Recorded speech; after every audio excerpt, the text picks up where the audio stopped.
ko, kinakwento niya ang nangyari sa kanila. Nung nagle-labor ang kanyang partner, ay dinala niya dito sa Ace Hospital. Kaya lang, alam po natin na mahal ang singil sa ospital na yon, tama po ba? Kaya napilitan silang lumipat ng ospital at kailangan ay merong incubator ang ospital dahil hindi pa full term ang buwan ng kanyang mga sanggol, kambal, ang kanilang anak. At napunta sila sa Pabella Hospital, isang public hospital na merong incubator. At ang maganda pa mga kapatid, walang bayad ang panganganak. Siyempre, yun ang magandang balita, no? Libre. Amen? Ngayon, mga kapatid, sabi niya, last Sunday, tumalikod siya sa Panginoon,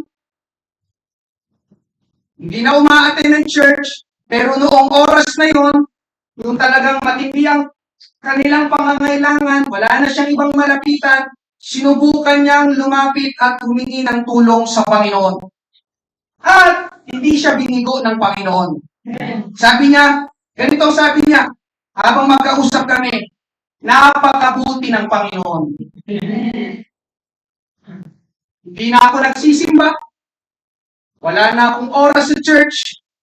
Nakalimutan ko na ang Panginoon. Pero ako, hindi ako nakalimutan ng Panginoon. Para bang gusto niya sabihin, kung tutuusin, pwedeng hindi siya tulungan ng Panginoon sa kalagayan nila. Kasi nga, di ba? Wala na akong oras. Hindi na ako nagsisimba. Wala. Nakalimutan ko ng Panginoon, pero tumugon ng Panginoon. At doon napatunayan niya, mga kapatid, na totoong mabuti nga ang Diyos. Namangha siya sa kabutihan ng Diyos, kaya dumalo siya. Yun ang nagtulak sa kanya na tumapak ulit sa loob ng church. Dumalo siya nung nakarang linggo, binabalik ang papuri at pasasalamat sa Diyos. Alam niyo mga kapatid, habang magkausap kami, kahit ako ay napalakas sa testimony niya. At napasabi din ako, talagang napakabuti nga ng Diyos.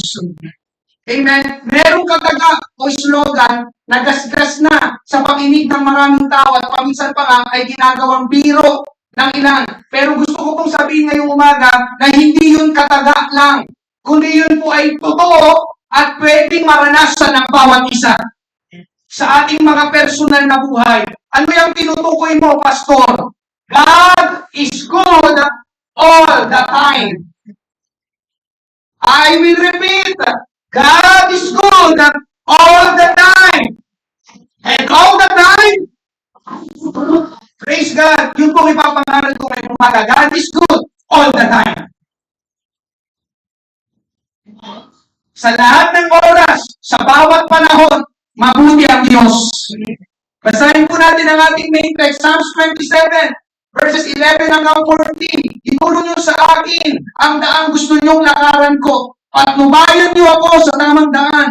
Dahil sa mga kaaway ko na gusto akong gawan ng masama, huwag niyong akong ibigay sa aking mga kaaway. Dahil ako'y kanilang pinagbibintangan ng kasinungalingan at nais nilang ako'y saktan. Ngunit, verse 13, praise God, napakagandang talata. Naniniwala ako na mararanasan ko ang kabutihan niyo, Panginoon, habang ako'y nabubuhay dito sa mundo. Amen? Magtiwala kayo sa Panginoon, magpakatatag kayo, at huwag mawalan ng pag-asa, magtiwala lamang kayo sa Panginoon.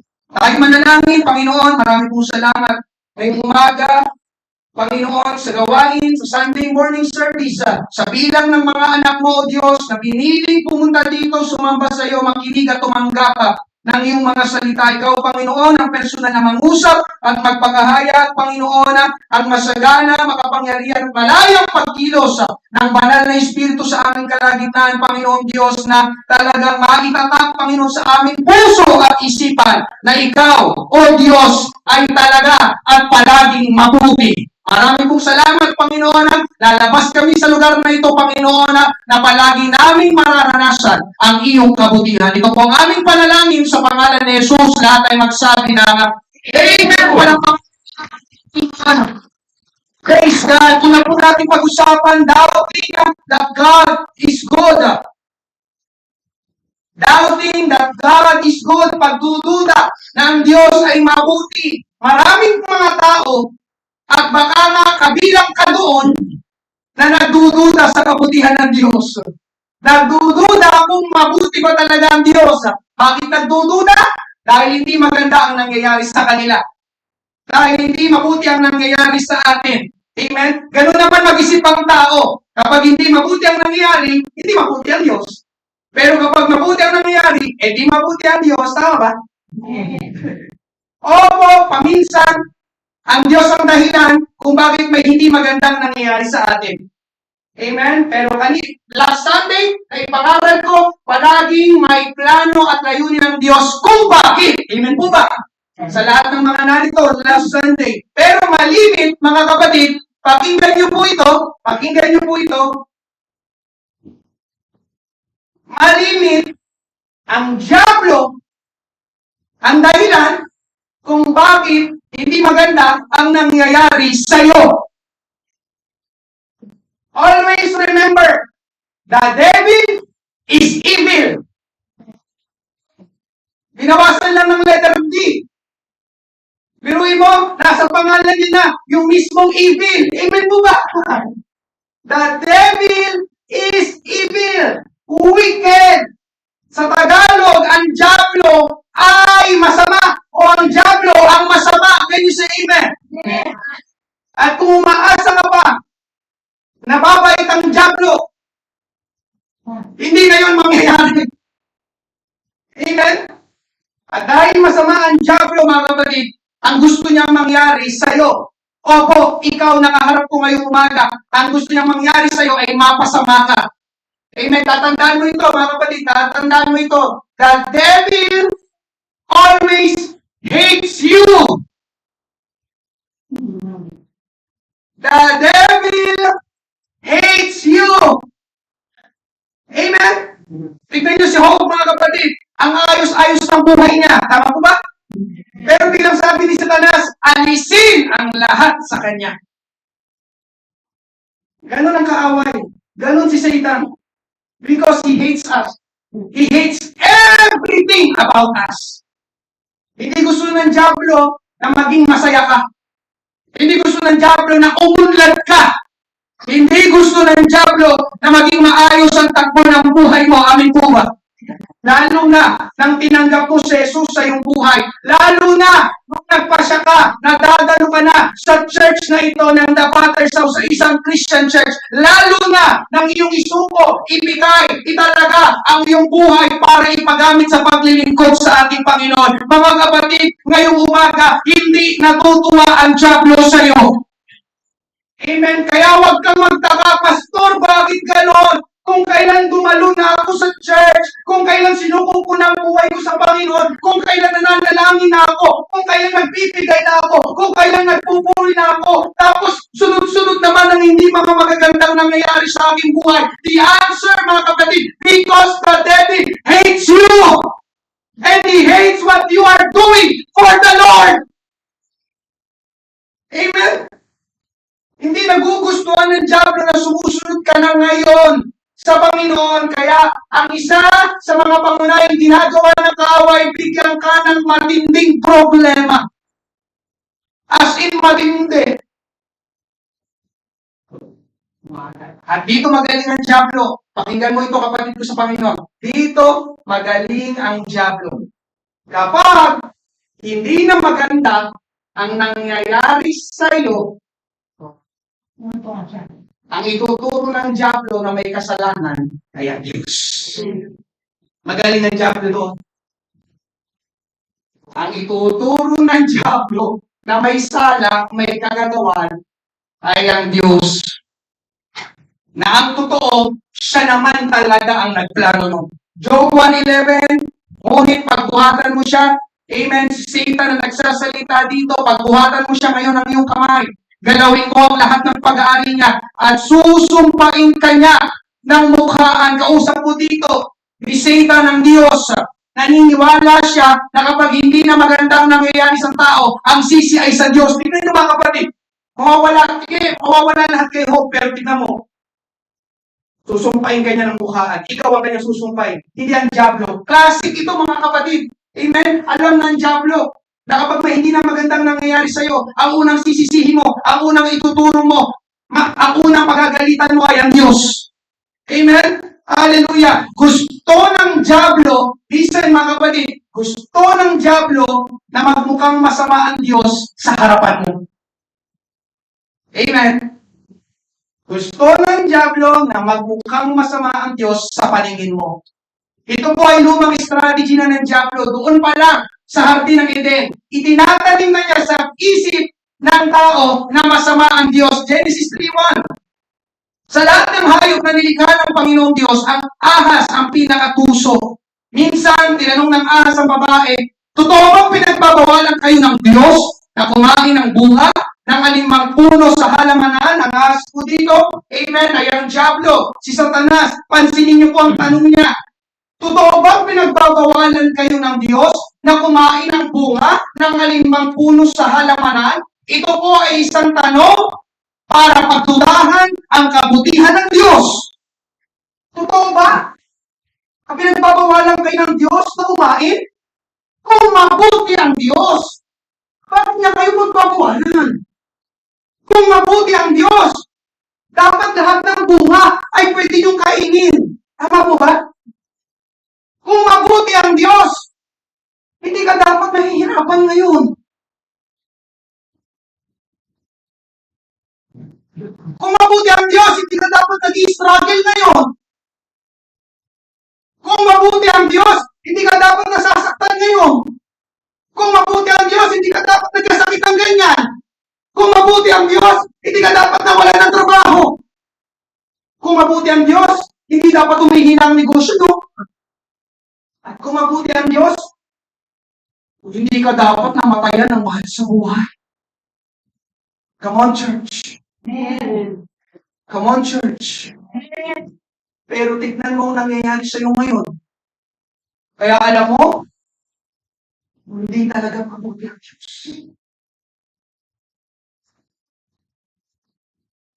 Galing pa naman ang kaaway magsalita sa tenga natin. Ano?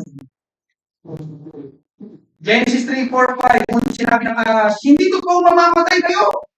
Sabi ng Diablo kay Eva, sinabi yan ng Diyos dahil alam niya na kapag kumain kayo ng bungang iyon, mabubuksan ang mga isip nyo at magiging katulad niya kayo na nakakaalam kung ano ang mabuti at masama. Gusto talagang palakasin ng Diablo na masama ang Diyos. Gusto ng Diablo na pagdudahan natin ang kabutihan ng Diyos. Ang nakakalungkot lang, mga kapatid. Maraming tao naman ang naniniwala sa kasinungalingan ng Diablo. I will say it again, kasinungalingan ng Diablo. Amen? Hallelujah. Mga kapatid, palagi nito sinasabi, amen, the devil is always a liar. Hindi siya magsasalita ng katotohanan sa atin dahil walang katotohanan sa Diablo. Amen? Ikalawa, mga kapatid, amen, hindi lang ang Diablo, kundi pati ang tao ay masama. Sino po ang tao ngayong umaga? Nang bumagsak ang tao sa kasalanan, naging masama ang lahat ng tao. Kabilang ka. Yes, at kabilang ako. Romans 3:10, gaya ng nasusulat, walang matuwid. Wala! Wala! Kahit isa. Bible ang nagsabi. Amen? Kahit isa, walang matuwid. Kahit isa, walang mabuti. Amen po ba? Sabi pa ni Pablo, Romans 7:18, alam kong walang mabuti sa akin. Tingnan niyo mga kapatid, alam kong walang mabuti sa akin. Ang tinutukoy ko ay ang makasalanan kong pagkatao. Amen. Alam niyo mga kapatid, totoo ito. May tindahan kami at araw-araw nangungupit ako sa tindahan. Totoo yun. Ito sinabi ni Pablo, walang mabuti sa atin. Amen. Sanay na sanay noon ako mangupit sa tindahan. Amen. Pero nang makakilala ako sa Panginoon, nang magkaroon ako ng personal na relasyon sa Panginoon, nang magkaroon ako ng tunay na takot sa Diyos, doon lang ako humintong ng upit. Anong pinupunto ko mga kapatid? Nakakagawa tayo ng mabuti dahil sa Panginoon. I will say it again, nakakagawa tayo ng mabuti dahil sa Panginoon. Pero kung wala ang Panginoon, masama ang gagawin mo. 100%. I've been there. Amen? Diba, akala nyo ngayon, ang bait-bait ni Pastor. Yun nga kasi, dahil nasa Panginoon na ako, balikan mo yung buhay ko noon. Si Pastor namin yan. Nandiyan pa po ba kayo? Walang matuwid. Walang mabuti. Kahit isa. Amen? Yun ang consequence ng kasalanan sa tao. Amen? Yung kasamaan ng dyablo ay naisalin sa buong sangkatauhan. Hindi mo na kailangang turuan ng bata na gumawa ng masama dahil kusa na yung lalabas sa kanya. Amen. Amen. Amen. Amen. Tama? Hindi mo na kailangang turuan ng bata. Na magsinungaling? Di ba? Hindi mo kailangan turuan ng bata magsinungaling, mura, mangupit. Pero pansin nyo, pusang lumalabas sa kanya. Bakit? Dahil masama ang tao. Andiyan pa po ba kayo? Tama ba yung sinasabi ng Bible? Amen? At dahil naging masama ang tao, gagawan tayo ng kasamaan ng tao. Balikan natin yung ating main text, Psalms 27, verse 11. Ituro nyo sa akin ang daan gusto nyo lakaran ko. Pagtubayan nyo ako sa tamang daan. Dahil sa mga kaaway ko, na gusto akong gawaan ng masama. Ang nagsulat po nitong Psalms chapter 27 ay si David. Amen? Kapag binasa nyo po ang buhay niya, ang dami niyang mga kaaway. At yung mga kaaway niya ay literal na mga tao. Amen? Anong sabi? Gusto siyang gawa ng masama. Yun ang tao. Hindi lang si David, kundi pati ikaw na nakaupo dyan. Mga kapatid, may mga tao na gusto ka rin gawa ng masama. Bakit? Dahil masama ang tao. Amen? Siguro ay nabalitaan nyo na. Yung mga nangyaring sunod ng pagtaya. Specifically sa mga rider. Amen? Meron po tayong mga rider dito. Amen? Ingat po kayo sa inyong pagbabiyahe. Ipinapanalangin po namin kayo. Amen. Tama ba? Sunod-sunod ang mga patayan? Sinong gumawa nun? Yung aso? Tao. Tao. Asya pa po ba kayo? Yun ay malinaw na larawan na napapalot ang tao at ang mundong ito ng kasamaan. 2 Corinthians 4:4, ayaw nilang maniwala sa magandang balita. Katulad ngayong umaga, ipinapangaral ng magandang balita dahil ang kanilang mga isipan ay binulag ni Satanas na naghahari sa mundong ito. That's why, puro kasamaan. Dahil ang naghahari sa mundong ito, si Satan. Amen? Amen? Amen. Binulag na sila upang hindi nila maintindihan ang magandang balita tungkol sa kapangyarihan ni Kristo na siyang larawan ng Diyos. Amen? Kaya mga kapatid, di ba? Yung mga tao na gumagawa ng ganong krimen, amen, talagang kitang-kita mo, they are very inspired. Kontrolado, inspirado ng dyablo. Kaya ngayong umaga, mga kapatid, hallelujah, ang punto ko dito sa first point, isa sa mga kasinungalingan na sasabihin ng dyablo sa atin, ang Diyos ay hindi mabuti. Subalit ngayong umaga, mga kapatid, ang paniniwala ko, ang pinaniniwalaan ko, ang Diyos ay mabuti. Hindi ko alam sa iyo. Hindi ko alam kung nagdududa ka ngayon. Pero para po sa akin, ang Diyos ay mabuti. Pangalawa, pag-usapan po natin, God is truly good.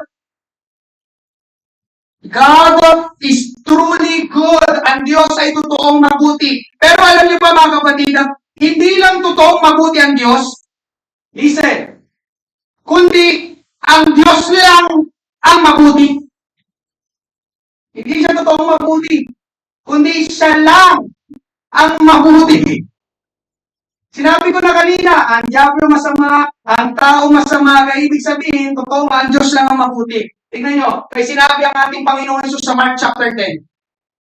Amen. Verse 18, sumagot si Jesus, bakit mo sinasabing mabuti ako? Ang Diyos lang ang mabuti, wala nang iba.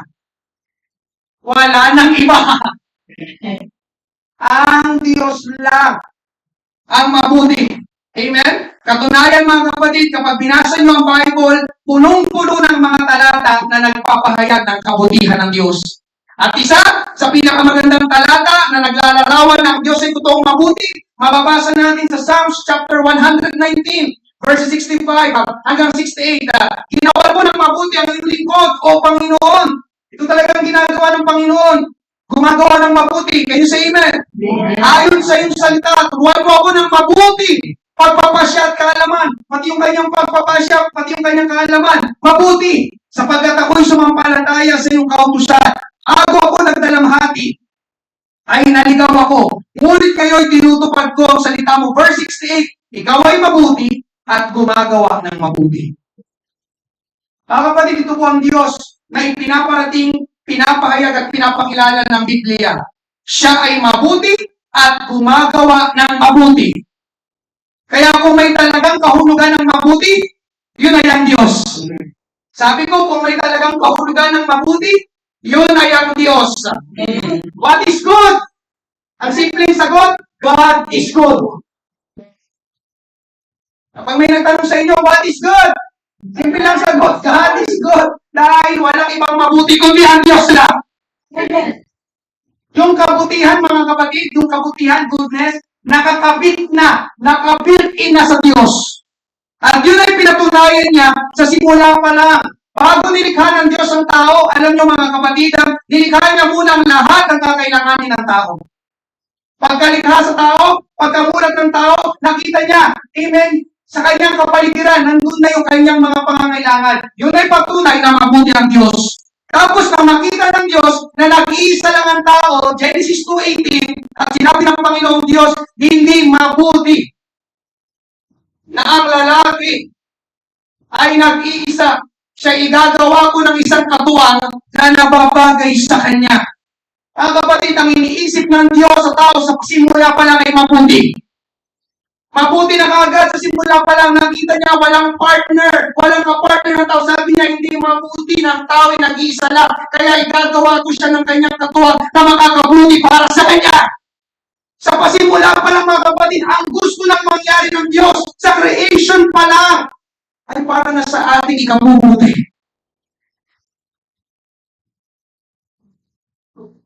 Kaya sa lahat ng mga singles dito, sabi ng iba, na naman tayo, pastor. Hindi naman ako nagsabi ang Diyos eh. Hindi mabuti ay kayo nag-iisa. So, nang pinupunta mo, pastor, mag-asawa ka. Mag-asawa ka. That's the principle of the Bible. Amen? Sa mga lalaki na narito, mag-asawa ka. Ng babae. Hindi ginamit ko lang. Amen po ba? Tapos kapag binasa nyo, mga kapatid, ito ba? Kapag binasa nyo ang pagkalika ng Diyos sa buong kalawakan, sa bawat pagtatapos ng kanyang paglikha, sasabihin ng Diyos o nakita ng Diyos ang kanyang nilikha na mabuti. Isa-isin natin, Genesis 1:10. Tinawag ng Diyos ang tuyong lupa na lupa at ang tubig na natipon ay tinawag niya mga dagat. Tignan niyo sa bandang dulo at nakita ng Diyos na ito ay mabuti. Verse 12, ang lupa ay sigulan ng halaman ng mga tanim na nagkakabinhi ayon sa kanyang sariling uri at ng punong kahoy na namumunga ayon sa kanyang binhi. Bawat isa ayon sa kanyang uri at nakita ng Diyos na ito ay mabuti. Verse 17 and 18, ang mga ito ang inilagay ng Diyos sa kalawakan ng langit upang tumanglaw sa ibabaw ng lupa, upang mamahala sa araw at sa gabi, at upang ihiwalay ang liwanag sa kadiliman, at nakita ng Diyos na ito ay mabuti. Verse 21, kaya pinikha ng Diyos ang mga dambuhala sa dagat, amen, at ang bawat nilalang na may buhay na gumagalaw na ibinukal ng tubig ayon sa kanya-kanyang uri at ang lahat ng ibong ay pakpak ayon sa kanya-kanyang uri at nakita ng Diyos na ito ay mabuti. Verse 25, tingnan kayo naman po magbasa. Tinignan ng Diyos ang mahirap na hayop sa lupa ayon sa kanilang uri at maaamong hayop ayon sa kanilang uri at ang bawat gumagapang sa ibabaw ng lupa ayon sa kanilang uri at nakita ng Diyos na ito ay mabuti. At pagdating sa verse 31, nakita ng Diyos ang lahat ng kanyang nilikha, ang ito ay napakabuti. God saw all that He had made, and it was very good. Ang Diyos ay mabuti, ang kanyang mga ginagawa, mabuti. Ang kanyang mga nilikha, mabuti. Kaya alam nyo mga kapatid, walang nilikha ang Diyos na pangit. Depende lang daw sa katabi. Pero lang po yun. Tingnan mo yung katabi mo. Ang bilis eh.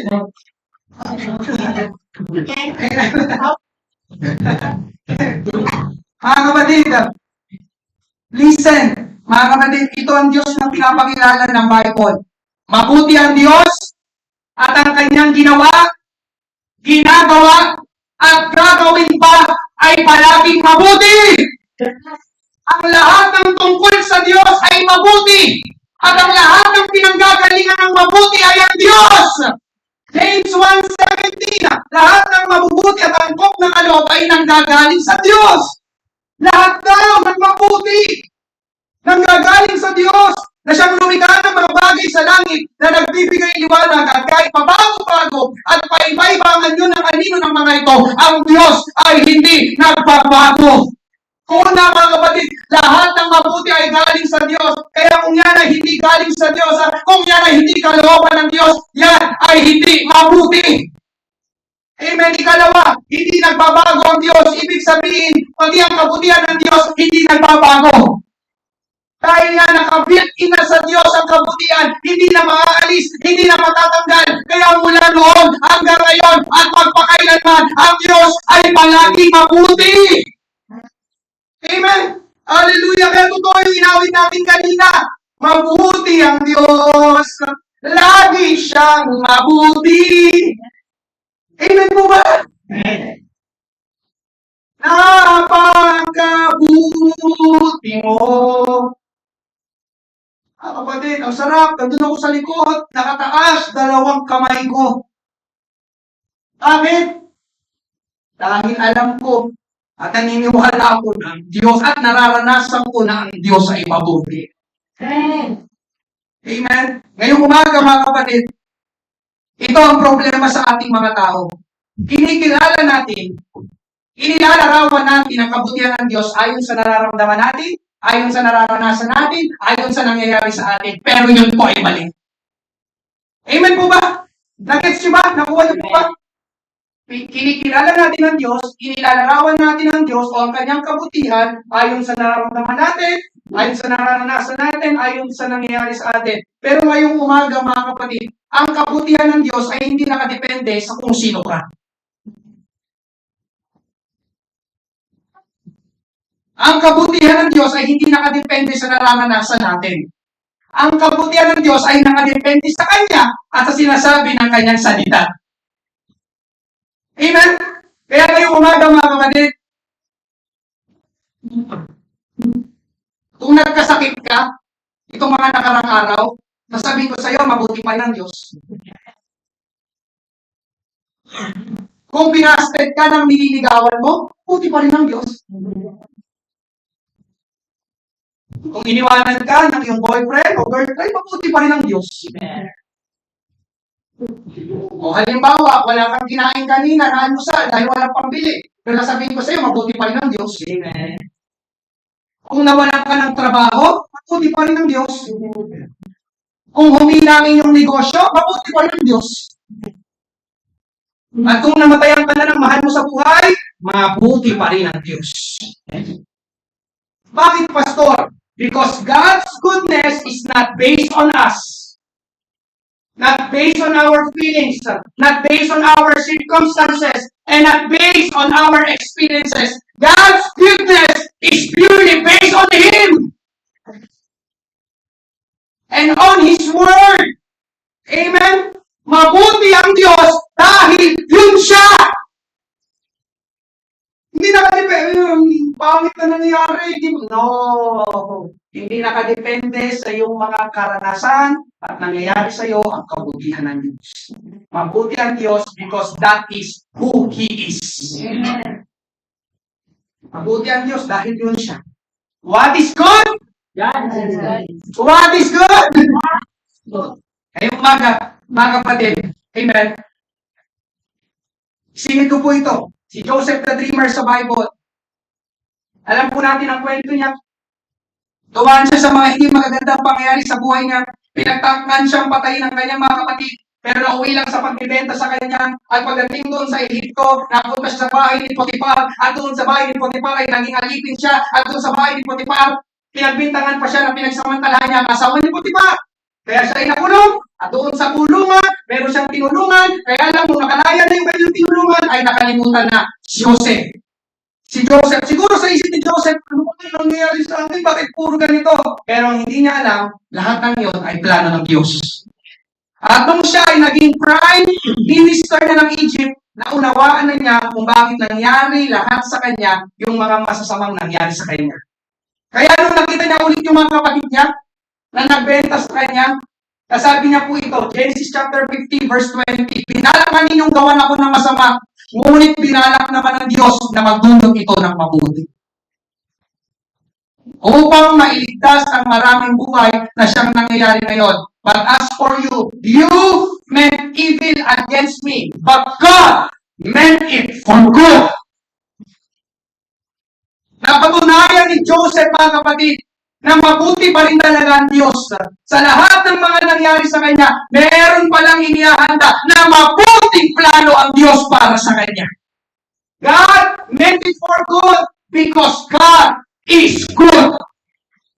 Ngayong umaga, mga kapatid, kung ikaw ay nakakaranas ng hindi magandang nangyayari sa iyong buhay, pero kung yan ay plano ng Diyos, marirealize mo na lang isang araw. Pag dumating ka na ni Joseph, ilang taon, marirealize mo na lang, kaya pala. Ngayon, alam ko na.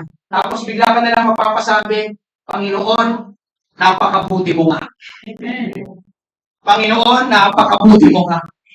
Amen. For the sake ng mga hindi pa nakakakita at nakakaalam ng ilustrasyon na ito. Amen. For the sake, uulitin ko po ito para sa inyo. Amen. Marami na rin po ngayon ang dumadalo ngayon na kamakailan lang. Amen. May papakita po ko sa inyo dito. Amen. Ano po ito? Ano po ito? Charmaine. Hindi ko po alam kung bakit yun yung tinatawag na Charmaine. Amen. Ano po ito?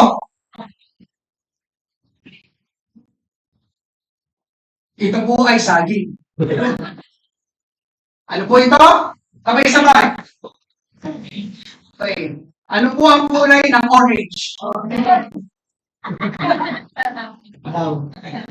Hindi ba violet? Sino po nagsasabi na red ang kulay nito? Papacheck up ko po. Baka po ko na red. Okay, ito po ay orange at ang kulay po nito ay orange. Amen. Malinaw po ba nakikita niyo orange? Ngayon, patayin po natin lahat ng ilaw. Sarado mo. Wala nang uuwi. Dito na tayo. Kaya, okay, ngayon, ano po ito? Ano po ang kulay nito? Kung kulay, hindi pa siya naging violet, hindi pa siya naging yellow, hindi pa siya naging green. Orange pa rin? Orange pa rin. Okay, salamat po. Pakibukas na po yung mga ilaw. Amen. Mga kapatid, ganun din ang kabutihan ng Diyos. Umaaraw, umuulan, mabuti ang Diyos. Maliwanag, madilim, mabuti ang Diyos. Araw o gabi, mabuti ang Diyos. Yung orange, maliwanag orange, pinatay yung ilaw, naging madilim, orange pa rin. That's the goodness of God. Hindi nagpapago. Nasa madilim ka, nakaranasan ng iyong buhay, mabuti pa rin ang Diyos. Maganda ang nangyayari sa iyong buhay, hindi syempre, mabuti talaga ang Diyos. Amen po ba? At kung hindi nagbabago ang kabutihan ng Diyos, ang kinin mo, kapatid ko sa Panginoon, ang kinin mo, ano pastor, na mararanasan mo ang kabutihan ng Diyos habang ikaw ay nabubuhay dito sa mundo. Yun yung ating main text kanina. Psalms 27 verse 13. Ngunit naniniwala ako na mararanasan ko ang kabutihan niyo, Panginoon, habang ako'y nabubuhay dito sa mundo. Ako, naniniwala ako. Naniniwala ka ba? Naniniwala ka ba? Dapat tumala ka sa sagot. Naniniwala ka ba? Hallelujah. Mga kapatid, sa tuwing nakakatulog ako ng payapa sa gabi, kabutihan niyo ng Panginoon. Sa tuwing nakakagising ako sa umaga, kabutihan niyo ng Panginoon. Sa tuwing nakakahinga ako ng maayos, kabutihan niyo ng Panginoon. At sa tuwing may pagkain sa aming mesa, kabutihan niyo ng Panginoon. Kaya totoo ang talatang ito. Nararanasan natin ang kabutihan ng ating Panginoon. Nararanasan mo rin ba? Kung nararanasan mo ang kabutihan ng Panginoon, di palakpakan mo ang ating Panginoon. Praise God! God's goodness, pangatlo, panghuli. Amen. Kung nararanasan yung kabutihan ng Diyos, hindi pwedeng palakpakan. Dito po ako magtatapos. Right responses to God's goodness. Amen. Mga tamang response, pagtugon sa kabutihan ng Diyos. Apat po ito. Una, trust God. Psalms 27, 13 to 14. Ngunit naniniwala ako na mararanasan ko ang kabutihan niyo, Panginoon. Habang ako'y nabubuhay dito sa mundo, magtiwala kayo sa Panginoon, magpakatatag kayo at huwag mawala ng pag-asa. Magtiwala lamang kayo sa Panginoon. Mga kapatid, napansin niyo magkasunod na verse. Sinasabi diyan na magtiwala tayo sa Panginoon na patuloy nating mararanasan ang kanyang kabutihan. Dahil mabuti ang Panginoon. Alam niyo yung pagtitiwala, mga kapatid, ano ibig sabihin ng pagtitiwala? Pinangahawakan mo. Alam mong mangyayari. Tama ba? Tiwala ako. Pinangahawakan ko. Inaangkin ko. Mga kapatid, itong unang dapat gawin. Mabuti ang Panginoon. Kaya nagtitiwala ako na mararanasan ko ang kabutihan ng Panginoon. Amen po ba? Ikalawa, repentance. Kung talagang nararanasan natin ang kabutihan ng Diyos, kahit hindi natin yun deserve, dapat yun ay magdala sa atin sa pagsisisi. Romans chapter 2 verse 4. O hinahamak mo ang Diyos sapagkat siya'y napakabait, matiisin at mapagpasensya. Hindi mo ba alam na ang kabutihan ng Diyos ang umaakay sa iyo upang magsisi at tumalikod sa kasalanan? Parang ganito po yan, mga kapatid. Ito. Ang buti-buti ng magulang ko. Tapos ako dito, nagbubulak-bulak sa pag-aaral. Dapat, pagbutihin ko na yung aking pag-aaral. Ang buti-buti ng asawa ko. Tapos ako dito, naglolo ko. Dapat, seryosohin ko ng pag-aasawa. That's it.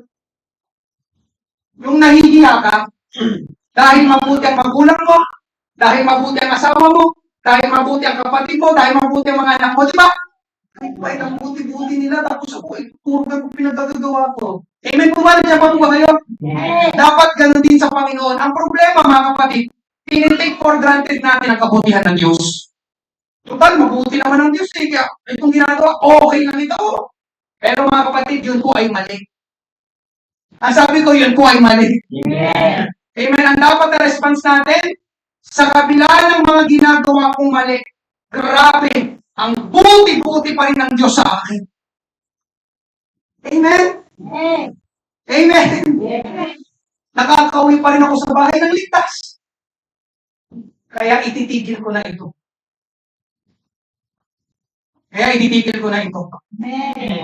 Bago pa ako ma-aksidente. Tigil ko ng pag-iinom. Tigil ko ng pag-iinom. Tigil ko ng pag-iinom. Diba? Ang buti ng Diyos, di ba? Tapos ikaw. Grabe. Repentance. Grabe, napakabuti itong mga pinagagagawa ko, di ba? Hindi natutuwa ang Panginoon. Pero grabe. Nagiging ba yung point ko dito? Repentance. Oh, mabuti ang Diyos. Pero huwag mo abusuhin. Amen. Umaakay sa'yo sa pagsisisi at tumalikod sa kasalanan. Grabe, napakabuti ng Panginoon. Hindi na, ititigil ko na, tatalikod, iwasan ko na yun. Ito na, lalapit na ako sa Panginoon, sisimba na ako palagi. Isasama ko ang pamilya ko. Sabay-sabay kami magpupuri doon sa church. Sabay-sabay kami maglilingkod sa Panginoon. Di ba dapat ganun? Kasi mabuti ang Panginoon. Amen. Ikatlong response. Amen. Thanksgiving. Ito yung most common at automatic dapat na-reply natin sa kabutihan ng Diyos. Pagpapasalamat. 1 Thessalonians 5:18, at magpasalamat kayo sa Diyos sa lahat ng pagkakataon sapagkat ito ang kalooban ng Diyos para sa inyo sa inyong pakikipagkaisa kay Kristo Jesus. Pansin niyo sabi mga kapatid, magpasalamat kayo sa Diyos sa lahat ng pagkakataon. Lahat. Lahat. Hindi lang to kapag maganda ang nangyayari sa'yo. Hindi lang to kapag maganda ang nangyayari sa'yo. Hindi lang to kapag maganda. Lahat eh. Nandiyan pa po ba kayo? Yes. Ibig sabihin mga kapatid, yung kahit nag-i-struggle ka, pwede ka pa rin magpasalamat sa Panginoon. Alam mo ba yun? Baka kasi hindi mo wala. Magpasalamat, grabe, di ba? Hirap yun ha. Pero Lord, thank you pa rin. Lord, hihina ng benta kayo, pero Lord, salamat pa rin. Kaya pa po ba kayo? Yes. Lord, may sakit ako ngayon, pero sabi ng doktor, wala, maliit na bagay lang. Lord, thank you. Amen. Nandiyan pa po ba kayo? Yes. Hindi yung kapag nahirapan ka, sinumpahan mo na lahat ng ganun mo. No, magpasalamat. Alam niyo mga kapatid, ang hindi ko kinakalimutan na gawin sa isang araw, magpasalamat si Panginoon. Amen. Hindi ko kinakalimutan. Diyan pa po ba kayo? Amen. Bago matulog, salamat Panginoon. Pag-gising sa umaga, salamat Panginoon. Just in case you forgot. Diyan pa po ba kayo? Yes. At panghuli, ikaapat, share with others. Yung kabutihan ng Diyos, ibahagi mo sa iba. Ibahagi mo sa iba. Sinong ginawa dito ng kabutihan ng Diyos? Pwede mo i-share sa iba. Para saan, Pastor? Para ikaw ay maging salamin ng kabutihan ng Diyos. Amen? Kaya tayo humahayo, nag-iimbita, tumutulong, nagbibigay, dahil ginawan tayo ng kabutihan ng Diyos at maging salamin tayo ng kabutihan ng Diyos sa ibang tao. Matthew 5, verse 16. Gayon din naman, paliwanagin ninyo ang inyong ilaw upang makita ito ng lahat. Sa gayon, masaksihan nila ang inyong mga mabubuting gawa at luluwalhatiin nila ang inyong awang nasa langit. Sa aking pagtatapos, mga kapatid, amen, hallelujah, ang kabutihan ng Diyos ay hindi nalalaos at hindi nauubos. Ang ganda, may nakapagsabi ng ganito, God's goodness never runs out. Praise God. It's endless, like an ocean that never dries up. Ang kabutihan ng Diyos ay parang karagatan na hindi natutulo. Amen? Diba? Yung dagat, palagi nandun, palaging may tubig. Ganon din daw ang kabutihan ng Diyos. Hindi nawawalan, hindi nauubos, hindi nawawala. Amen po ba? Kaya yung pamagat ng pangangaral na ito, mga kapatid, totoong-totoo. Isa puso at isa isip mo, lalabas ka sa lugar na ito. God is good all the time. And all the time. And all the time. Pakan natin ang ating anak. Kakambawa kasi na kayo po. Praise God. Lord, salamat. Salamat. Mabuti ka, Panginoon. Hindi nagbabago ang kabutihan. Hallelujah. May mga pagkukulang kami, pero mabuti ka pa rin, Panginoon. Hallelujah. O Diyos, huwag mo kaming pagsawaan. Thank you, Lord, for all your goodness. Hallelujah. Nasimula na ipanganak kami sa mundong ito, Panginoon. Nariyan na ang kabutihan mo sa amin. Tulungan mo kami, O Diyos, magkaroon kami ng tamang pagtugon, right responses sa iyong kabutihan. Meron po bang first time ngayong umaga, nais mong tanggapin ang ating Panginoong Hesus? Amen. Kung tamang pagkakataon, inaalok po namin sa inyo si Jesus Christ na umibig sa iyo, inako ang iyong makasalanan at binayaran niya doon sa krus ng Kalbaryo. Amen? Sabi ng Bible, Acts 4:12, walang pangalan na ibinigay sa ilalim ng langit na sukat natin ikaliligtas, kundi ang pangalan lang ni Jesucristo. Jesus, only Jesus can save us. Amen? Meron pa po ba? Meron po ba ngayong umaga? Kung wala po, amen, mag-altar call tayo. Papasalamat tayo sa Panginoon na nakalampas na tayo ng kalahating taon at ang kabutihan ng Diyos ay patuloy pa rin natin nararanasan. Amen? Binubuksan natin ang ating altar, awitin natin goodness of God. Praise God. Thank you, Lord. Thank you, Lord. God is good all the time. All the time, Panginoon. Mabuti ka, Panginoon Diyos. Ang iyong kabutihan, Panginoon, ay walang pinipiging oras. Hallelujah.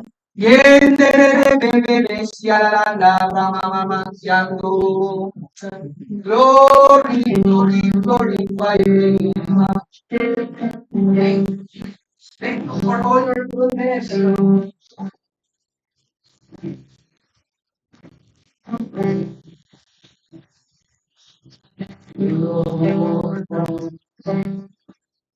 For your mercy never fails me. All my I've been there to be there. Thank you, Lord, because of the grace of I just remind I will see of the goodness of God. All my life, and all my life you have been faithful, yes. Thank you, Lord. And all my life you have been so good. With every breath that I am able, I will sing of the goodness of God. Tayo tayo lahat, sabay-sabay natin gawin. I love your voice. I love your voice. In your song, you have led through the in the darkness. You are close, I go on. I have known you as a father. I have known you as a friend. And I live in the goodness of God. In my mind and all my in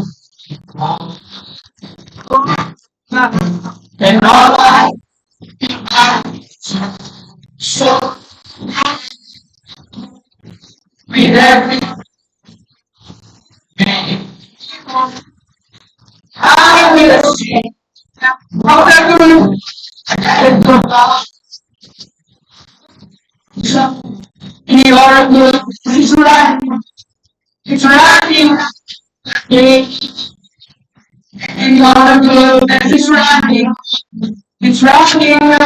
The day in my life laid down and surrender.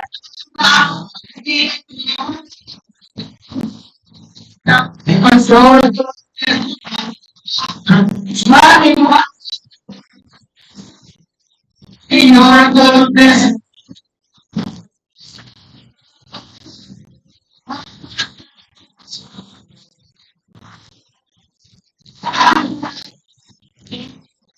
In my life,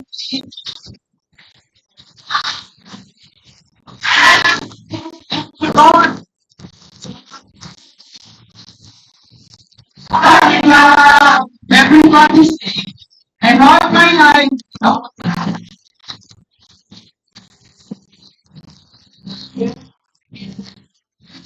And all.